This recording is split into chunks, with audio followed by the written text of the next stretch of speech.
Hi, my name is Mark Donino, and I'm the founder of American Kempo Karate Academies. There's a lot of talk about mixed martial arts these days, especially in the sport aspect, like with UFC and some of the other tournaments.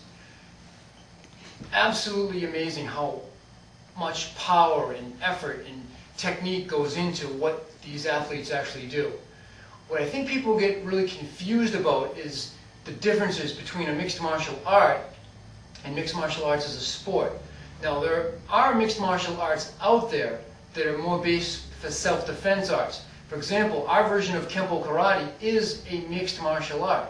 Mixed in the sense that it mixes different technique for self-defense purposes and much less for sport purposes. For example, there are all different ways you can punch and strike, and knee and elbow, and using fingers for different strikes for self-defense purposes. For example,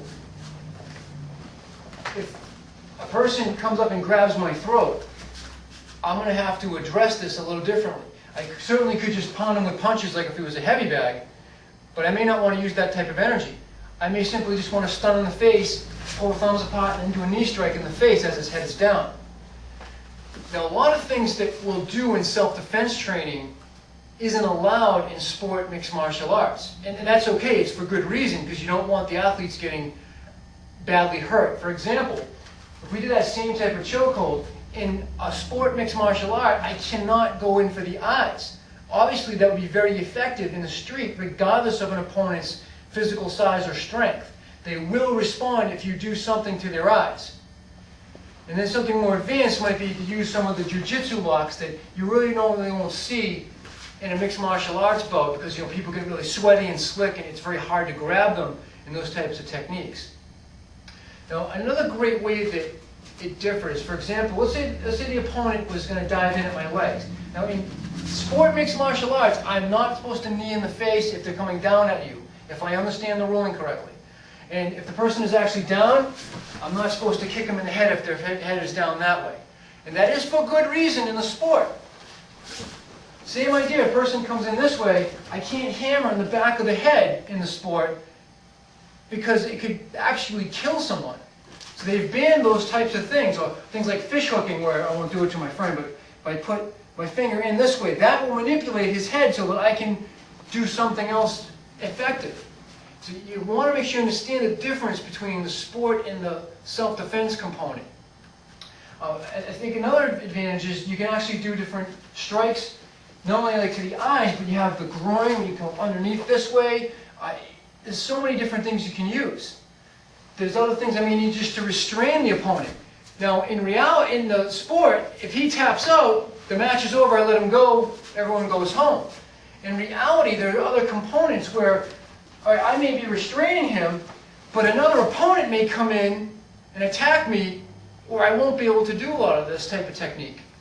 And speaking of multiple opponents, if, let's say, I was taken to the ground and there were multiple people involved, if I bring my friend Brian in, if let's say I get tackled to the ground in a street situation, I end up on the ground, okay, I got him in this great guard and I'm protecting myself, but all of a sudden his buddy comes in and starts kicking me in the head, I'm going to be in a lot of trouble. So a lot of the, thank you gentlemen, a lot of the grappling and submission wrestling that you see in mixed martial arts as the sport is almost completely ineffective when you talk about street defense. And the way you train does translate, and it depends what you want to be about. If you want to get into the sport competitions, yes, you must train a certain way. Unfortunately, that way that you train will translate to the street if you want more street defense. Mixed martial art, I think of a system that could combine all the different components of martial arts, whether it be grappling, because grappling is very valuable. Because if you do end up on the ground getting tackled or you trip, I believe you need some technique and understanding of how to get yourself back up. And I think you also need to understand the counters to a lot of the moves. For example, if my friend had me in like an armbar situation, we're just going to set up for an armbar, where if he ends up getting me in a position where he's got me locked up, now there's some things that I can do. For example, I could try to bite his leg if this was real. I simply could just reach over and grab and then try to climb on top of him to get back up on my feet.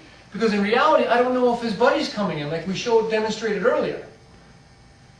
It just requires different types of mindsets. Thank you, sir. And I don't want anybody to kid themselves. To learn any kind of established martial art is going to take time, it's going to take discipline for you to actually master these movements. It won't happen in a couple of short, easy lessons. You do want to have a base if you plan on being in martial arts a long term. Even if you're going to go into the sport component of mixed martial arts, I would highly advise you to make sure you actually have some kind of base. So you have an understanding of balance and positioning and how to deliver power and how to have yourself in just the right state of mind. Then as you build up your arsenal, you develop the skills that you can use in the sport. It's really about where you want to be. I felt it was important that people try at least get an understanding of the difference between sport martial arts, sport mixed martial arts, and self-defense mixed martial arts. Now, a great thing about sport mixed martial arts is that they are phenomenal with the conditioning component. We like to make sure that our students get conditioned, because if you run out of energy or run out of gas in a situation, your technique isn't going to help you very much. The better shape that you can be in, between calisthenics, anything that you can possibly do to build your conditioning is only going to help you in the street and in sport, especially in the sport. It's just important that you know the difference. There's not going to be a ref that's going to break up a fight in the street. You're not going to have certain rules to follow when you're in the street. There's multiple attackers. The ground can actually be your enemy. If you're rolling around on pavement, that's going to do a lot of damage compared to you're rolling around on a nice cushy mat.